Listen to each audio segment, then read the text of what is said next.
ओम गुरुवे नमः। सचकृतार जोगी पीर धाम से जय। गुरुओं पीरों की जय। जोगी की कहते हुए संगत सवालियों ने एक सवाल के धूने में चिमटा क्यों लगा रहता है और अखंड धूना, उसमें हम देखते हैं त्रिशूल पड़ा है, उसमें हम देखते हैं चिमटा गड़ा है। इस सबसे क्या मतलब है और इस पे प्रकाश डालेंगे कि एक धूना तो बाहर हम आम की लकड़ियों का या और कुछ पवित्र लकड़ियों से या पाथियों से जलाते हैं, तो पाथियों से लकड़ियों से धूना जलाते हैं, फिर उसमें पाथी लकड़ी लगानी पड़ती है। लेकिन बाबा जी का जब जयकारा लगाता है आखंड धूने वाले बाबा जी तो आड़ी सदा ही जा कहते हैं, तो वो आखंड धूना और धूने में चिमटा क्यों गड़ा है, इस बात को समझेंगे। कई कई त्रिशूल भी देखने को मिलता है, तो इस अखंड धूने से चिमटे का क्या कनेक्शन है। तो सबसे पहले समझेंगे कि बाबा जी अष्टांग योग से उन्होंने साधना की अपने गुरु दत्तात्रेय जी के पास जाके। बाबा जी जोगी हैं, बाबा जी अवतारी हैं, शिव शंकर जी के कार्तिकेय स्वरूप अवतार है, आंशिक अवतार। तो बाबा जी ने जो साधना की है, जैसे 4 वर्ण होते हैं और 4 आश्रम होते हैं, जैसे हम कहते हैं ब्राह्मण क्षत्रिय वैश्य शूद्र, ये 4 वर्ण और 4 आश्रम। गृहस्थ के लिए ये भक्ति, वनप्रस्थ वनों में जाके जाने वाले के लिए ये भक्ति, फिर सन्यासियों के लिए ये वाली भक्ति, और ब्रह्मचारियों के लिए ये वाली भक्ति।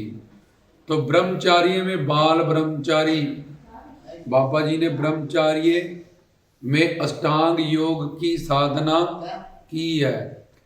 तो अष्टांग योग, अष्टांग मतलब 8 स्टेप, यम नियम आसन प्राणायाम प्रत्याहार धारणा ध्यान समाधि, और उसमें 6 चक्कर को साधते हैं।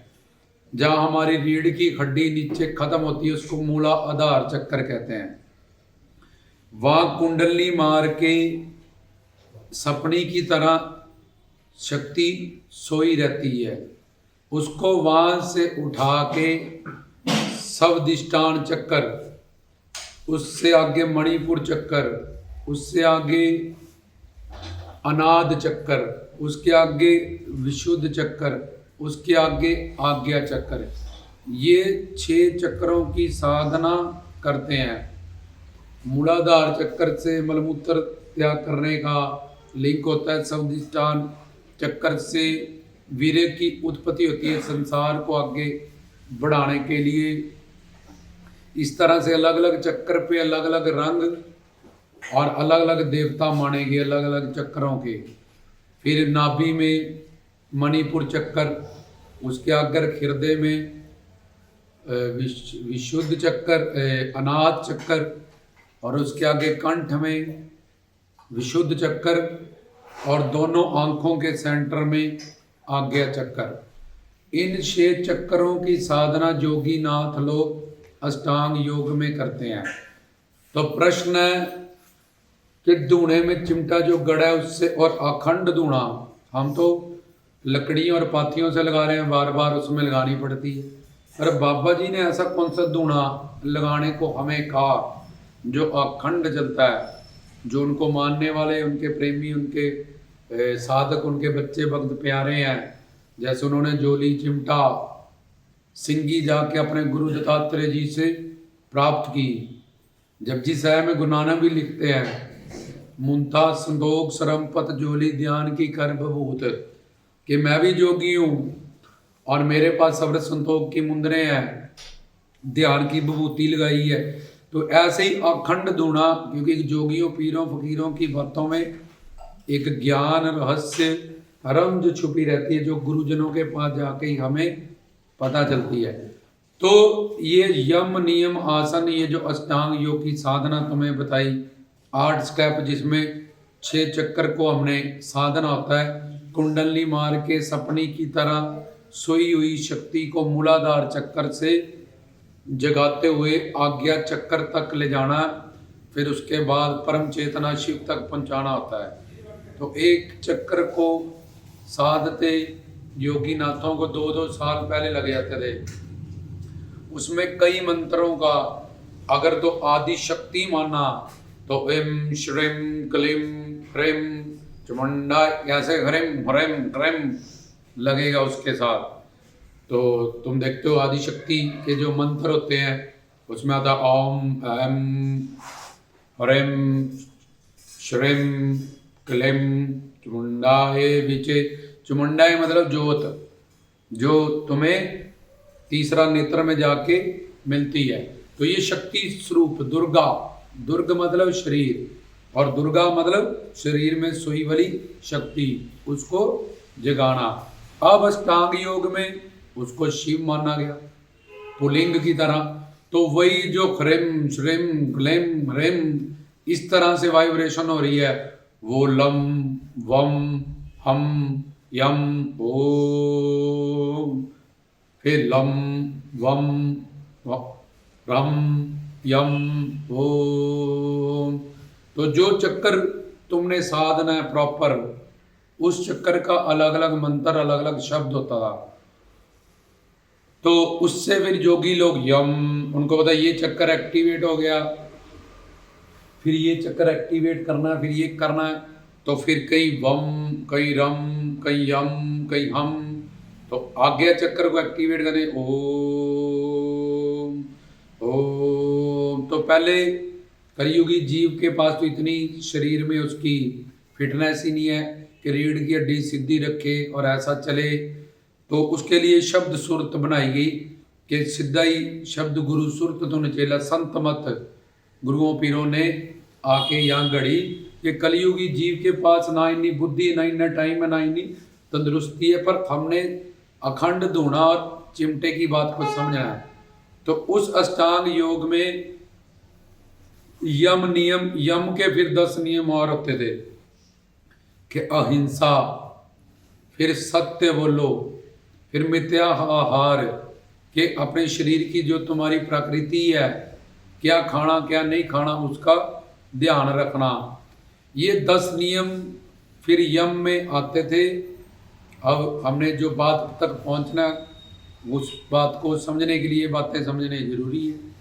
तो वो यम के 10 नियम, फिर अहिंसा, सत्य बोलो, मिथ्या आहार, सफाई रखो अपनी शरीर की, सोच कहते हैं उसको, अंदर बाहर से मन शुद्धि करने के लिए भी, और शरीर को भी साफ रखो, साफ सुथरा रखो कि उसकी वाइब्रेशंस अफेक्ट डालती है।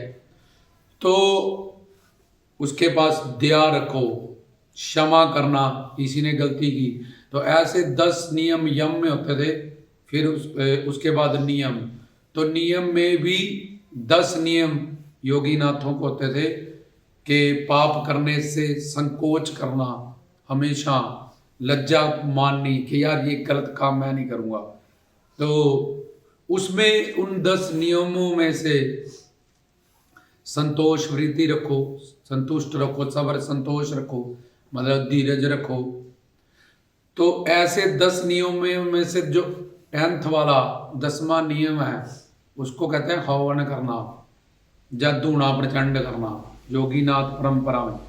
पहले अष्टांग योग, अष्टांग योग में क्या होता है, और फिर यम में 10 नियम, फिर नियम में 10 नियम। तो नियम के 10 नियमों में से जो 10वां नियम है वो होता है हवन करना, ज्ञान अग्नि में अपने विषय विकारों को भस्म करना। 5 विषय विकार, काम क्रोध लोभ मोह अहंकार इच्छा द्वेष तृष्णा, ये सारे जो हमारे अंदर विकार हैं और जो इंद्रियां अपने विषयों की तरफ अट्रैक्ट हो रही हैं और हमें भड़का रही हैं।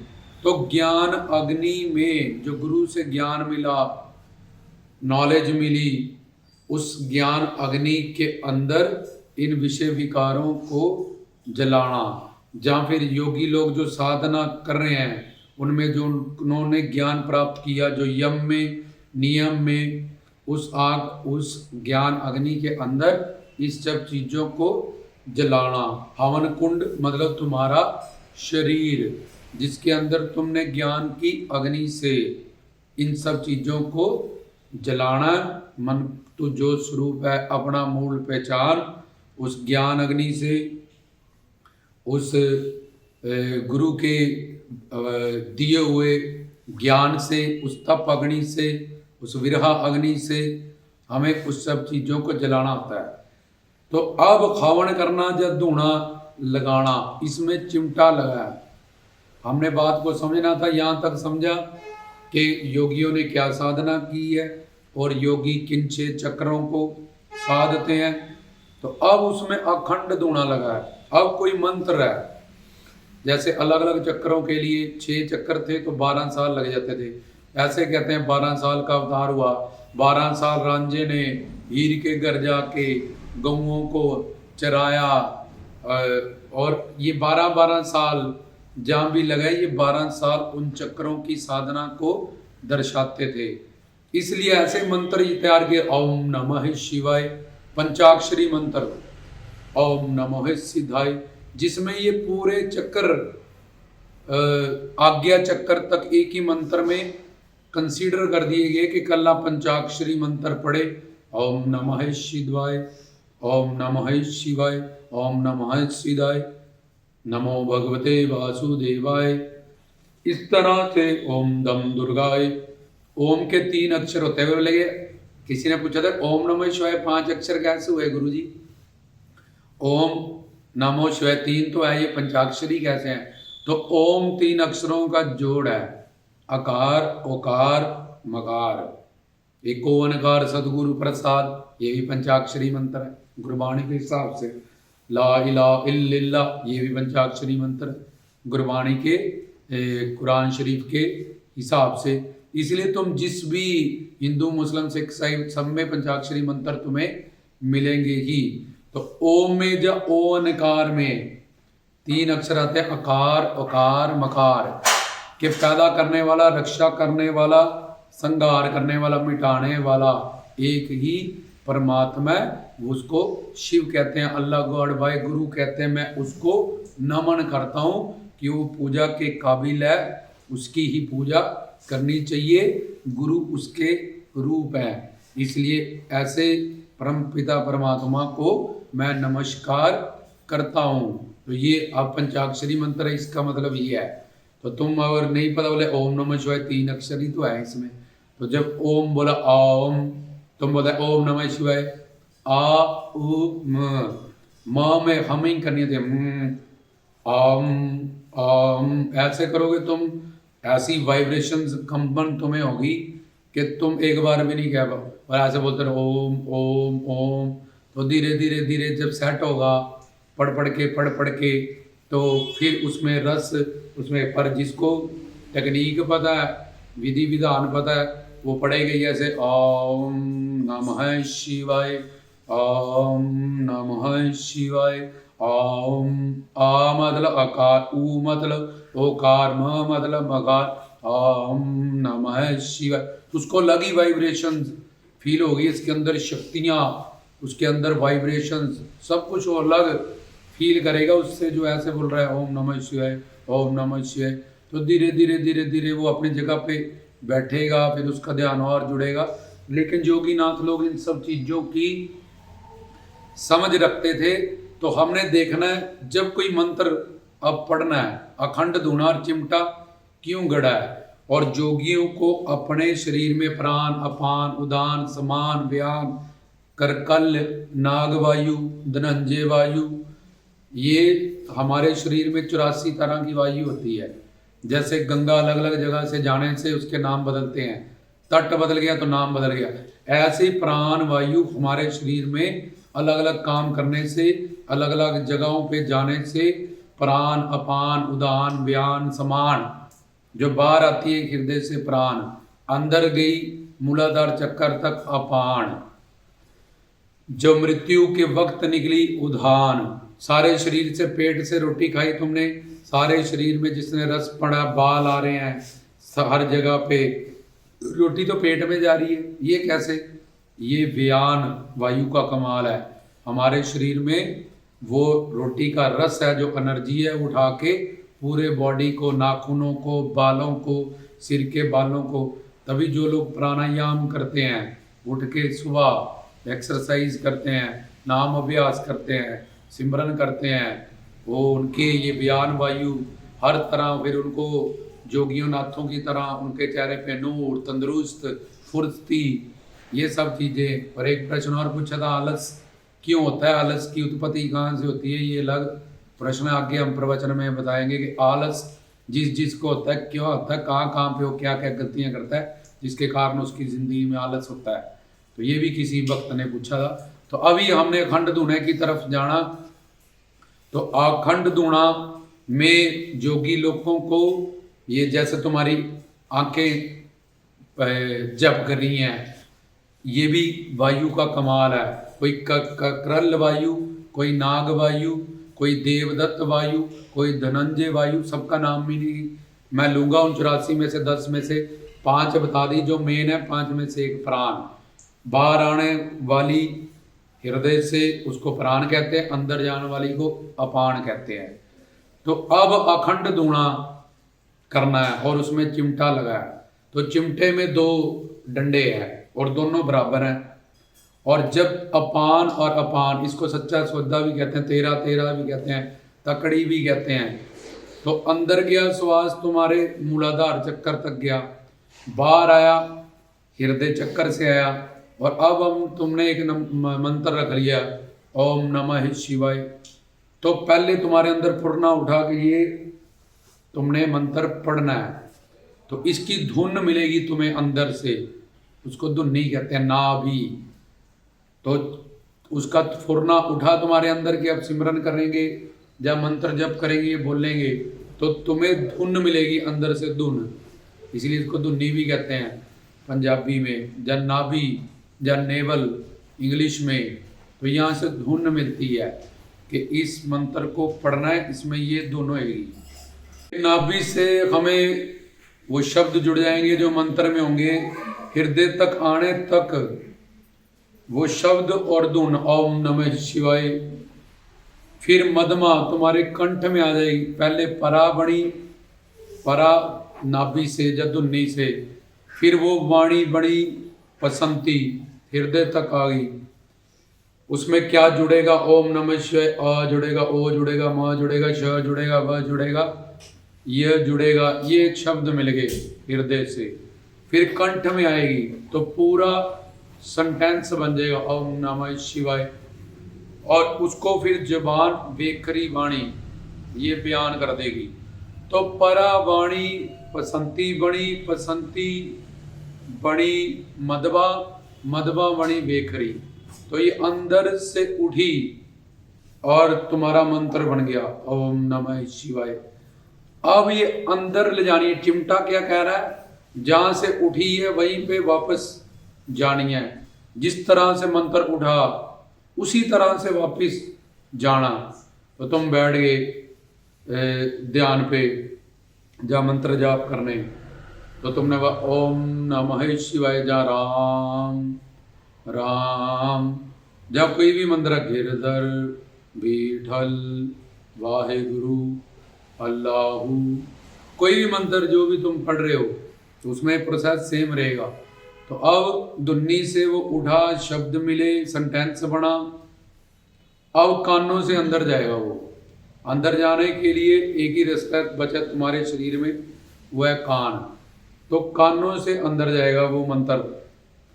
तो जो बड़ी परा पसंती मदमा बेखरी, अब वो बेखरी जब कानों से अंदर जाएगा, फिर मदमा बनेगा, फिर हृदय में जाएगी, पसंती बनेगा, फिर धुन्नी पे जाएगी, फिर परा बनेगी। तो परा पसंती मदमा बेखरी, बेखरी मदमा पसंती परा। तो इस तरह से मंत्र ओम नमः शिवाय बोला और सुना और अंदर गया, ओम नमः शिवाय, ओम नमः शिवाय। और एकदम में मंत्र आना चाहिए, इस तरह से नहीं। पहले बोला ओम नमः शिवाय, दूसरी बार बोला ओम नमः शिवाय, तीसरी बार बोला नमः शिवाय नमः शिवाय। जैसे मंत्र उठा ओम नमः शिवाय, वैसे ही अंदर जाना चाहिए। ओम नमः शिवाय, ओम नमः शिवाय। तो ये चिमटे के दोनों डंडे बराबर है, एक दम में आए और एक दम में जाए। जैसे उठा वैसे ही अंदर जाके वो नाभि पे, धुन्नी पे जब लगेगा तो अंदर तुम्हारे हृदय में आत्मा है, आत्मा, आत्मा में परमात्मा है, परमात्मा आत्मा, आत्मा परमात्मा में संयुज संबंध। जैसे बीज में पेड़, पेड़ में बीज, उस तरह से। तो जब बोला ओम नमः शिवाय, ओम नमः शिवाय, ओम नमः शिवाय, तो अब अपान वायु तुम्हारे मूलाधार चक्कर तक जा रही थी, प्राण वायु तुम्हारे हृदय से बाहर। तो इस तरह से तकड़ी बनी हुई थी। इसको बराबर करना है, चिमटा कहते हैं इसको बराबर करो। ऊपर रिंग लगा है, तो इस तकड़ी को तुमने बराबर करना है। वो तकड़ी अभी ऐसे है, इसको बराबर करना, बराबर मतलब कोइंसाइड करना है, कुंभक करना है इसका। ओम नमः शिवाय, ओम नमः शिवाय, ओम नमः वाहेगुरु, वाहे आलक आलक आलक आलक। और जब एक मंत्र जैसे एक तरह से, एक धुन से, एक दम में उठा, अगर वैसे ही जाके तुम्हारी नाभि पे टकराया तो तुम्हारे हृदय में आत्मा में परमात्मा, परमात्मा में आत्मा है। तो परमात्मा जिस तरह से मंत्र उठा है, अगर उसी तरह से धुन्नी पे आके टकराया तो अंदर एक वाइब्रेशन है। जैसे ताड़ी बजाई, आवाज हुई, ऐसे ही एक वाइब्रेशन, एक करंट अंदर पैदा होगा। वो तुम्हारे हृदय के अंदर अनहद नाद को खोल देगा और तुम्हें एक यहाँ पे रोशनी, एक आत्मा का प्रकाश, चेतना, जो दसम द्वार की तरफ अभी रास्ता समझो खुला है, अभी गए नहीं, अभी तो खुला है। पहला कदम तुम्हारा उस तरफ चलेगा। आज्ञा चक्र यहाँ से खुलता है, दसम द्वार का रास्ता यहाँ से शुरू होता है। ये दो खिड़कियां, आंख की बाहर देखती है, नासिका बाहर सूंघती है, कान बाहर सुनता है, लेकिन दसम द्वार अंदर खुलता है। तो इस तरह से योगी नाथ का जो ओम नमः शिवाय अलक अलक, वो ऐसे साधना कहती है, वाणी में भी लिखा है। एक तो जीवा लख होवे, लख होवे, लख 20 लख लख गेड़ा आखिए, एक नाम जगदीश। लाखों बार तुझे कहना पड़ेगा, जब वो एक बार जब तक तेरा नहीं बन जाता, जब जैसे उठा वैसे ही वहां जाके टकराए। तो ओम नमः शिवाय अलख, तो उसी तरह से जब लगेगा तो परा मतलब धुन्नी, परा वाणी जो धुन्नी से उत्पन्न हुई, और हृदय में आत्मा, परा प्लस आत्मा, परमात्मा अंदर प्रकट होने लगेगा। उसका रास्ता खुल जाएगा दसम द्वार की तरफ, और खुलते ही तुम्हारा मन संसार से काम, क्रोध, लोभ, अहंकार, सन्यासी, त्यागी, विरागी, वो एक अलग आनंद, एक अलग मस्ती तुम्हें चढ़ जाएगी। अभी दसम द्वार तक तुम पहुंचे नहीं हो। योगी कहता खंड धूणा, चिमटा लगा है कि ये नाम का धूणा, उस मंत्र का धूणा, जहां तक तूने पहुंच रहा है वो बंद नहीं होगा फिर कभी। वो एक बार जिसका खुल गया तो फिर इस तरह से अलक अलक अलक अलक, वो चिमटा बराबर होएगा, उसका कुंभक होएगा। फिर वो धूणा उस नाम का जो बाहर से बोल रहा है, वहां से हृदय में उसके नाद प्रकट हो जाएगा, और वो हृदय के नाद को सुनेगा, और ऐसा परम आनंद में वो लीन हो जाएगा कि वो बताया नहीं जा सकता। जिसका खुला है उसको ही पता है। और यहाँ उसको आत्मा का प्रकाश, जिसको थर्ड आई एक्टिवेशन कहते हैं, यहाँ पे उसको आत्मा का प्रकाश, चेतना दिखनी शुरू होगी। अभी वो शुरू हुआ, ये नहीं कि अभी उसका काम पूरा आ गया। हम सिर्फ आपको धूणा और उसमें चिमटा जो लगा है जोगियों नाथों का, तो चिमटे से क्या करना है, प्राण अपान का कुंभक करना है। ये परा पसंती वेखरी मदमा, परा पसंती मदमा वेखरी, वेखरी मदमा पसंती परा, इसको को इनसाइड करना है, इसका कुंभक करना है। तो इसको ये तो है बोल के करना, एक होता है श्वासों से करना, वो प्राण वायु और अपान वायु। इसमें क्या हम करते हैं, जब एक मंत्र के दो हिस्से करते हैं, समझोगे अलक, तो अंदर जाने वाले को आधा मंत्र करते हैं, बाहर आने वाले को आधा जो बचे है वो रख लेते हैं। जैसे लक लक, अब बोलना नहीं, इसमें उस मंत्र को फील करना है, श्वास से जोड़ लेना है, मुंह से बयान नहीं करना लक, क्योंकि कब तक बोलोगे थक जाओगे।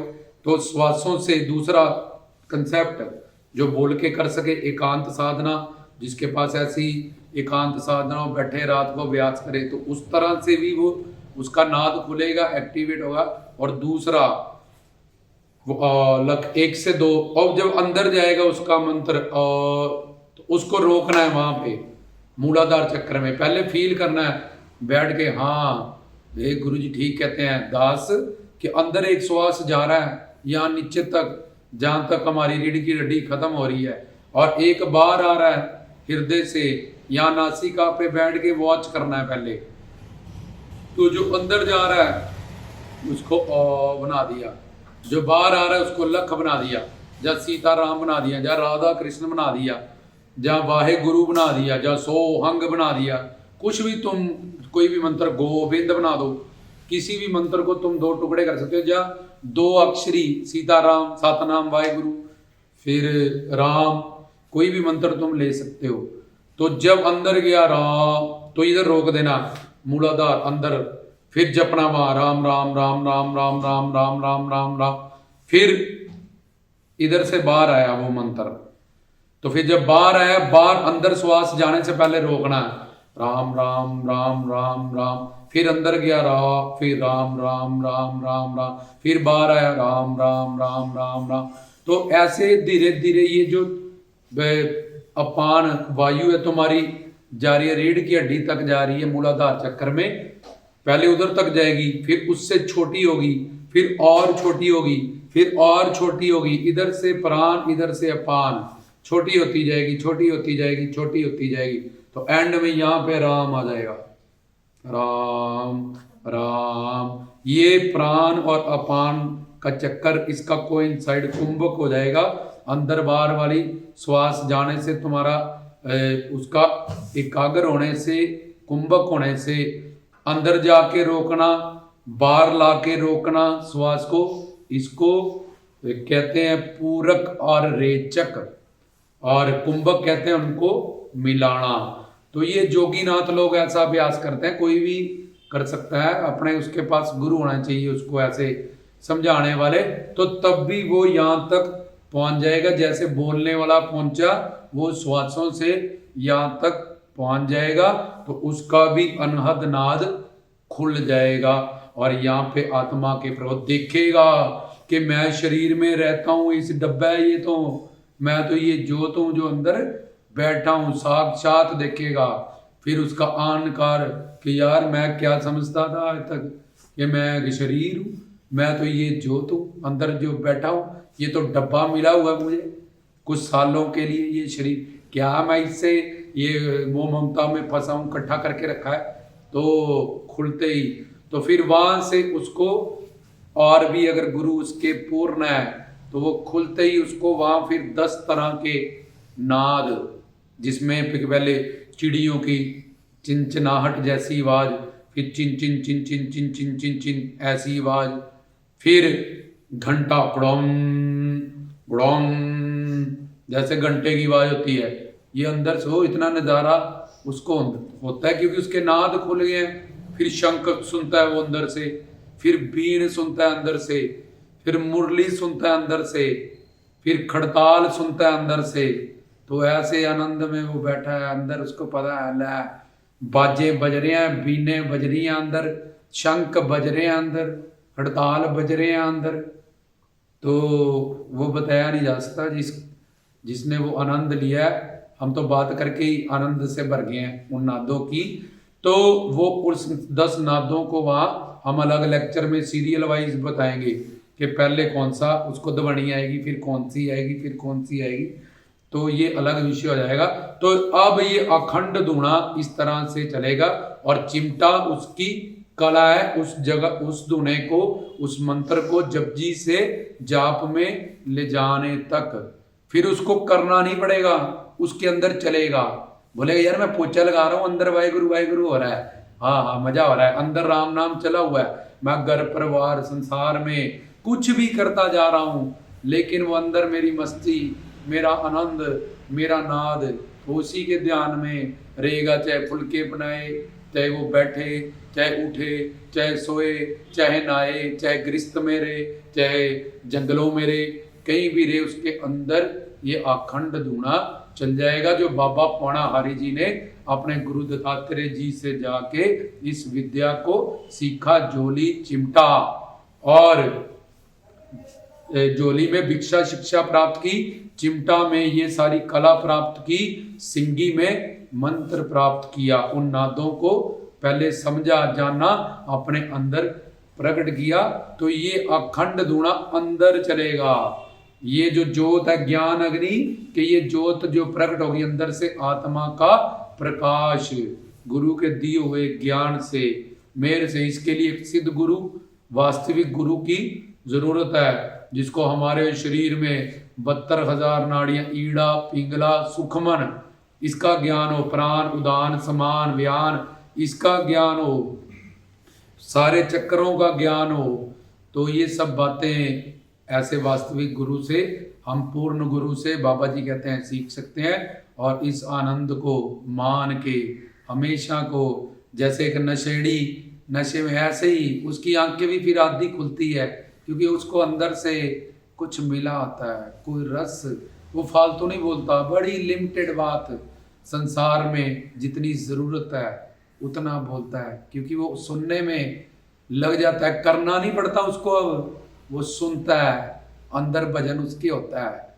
तो फिर वो उसका करना खत्म हो गया, उसके अंदर परमात्मा प्रकट हो गया, उसके अंदर गुरु प्रकट हो गया, उसके अंदर शिव प्रकट हो गया। तो हम देखते हैं साधु संतों महात्मा री आधी आधी आंखें उनकी बंद रहती हैं, कई बार वो आधी बंक, उनको नशा रहता है इस नाद का, इस मस्ती का।